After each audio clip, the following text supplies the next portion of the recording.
নমস্কার বন্ধুরা, আজকে আমি তোমাদের দেখাবো হচ্ছে পাবদা মাছের পাতুরি। তো প্রথমে পাবদা মাছগুলোকে ভালো করে ধুয়ে লবণ হলুদ আর কাঁচা তেল দিয়ে মেখে রাখতে হবে কিছুক্ষণ।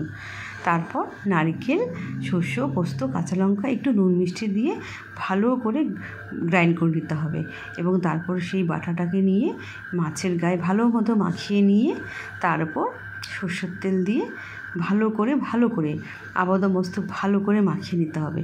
যতটা ভালো করে মাখানো হবে ততটা মশলাগুলো মাছের ভিতরেও যাবে।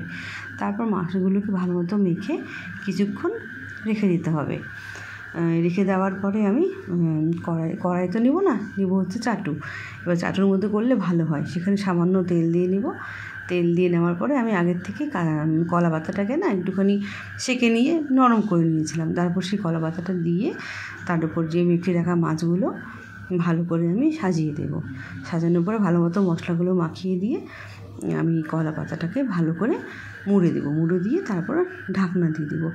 এই তোমার মনে করো 10 মিনিট রাখার পরে ঢাকনাটা সরিয়ে দিয়ে একটি থালার সাহায্যে সেই মাছগুলোকে উল্টে নেব।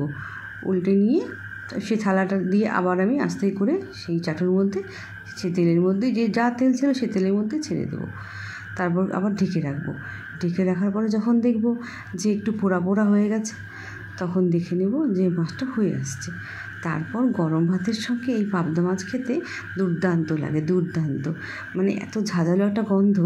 মানে আমরা তো ভেটকি মাছ খেয়েছি, চিংড়ি মাছ খেয়েছি, কাতলা মাছও হয়তো খেয়েছি অনেকে, কিন্তু মানে এই পাবদা মাছ দিয়ে যে এত অসাধারণ পাতুরি হয় সেটা আমি না বানালে বুঝতেই পারতাম না।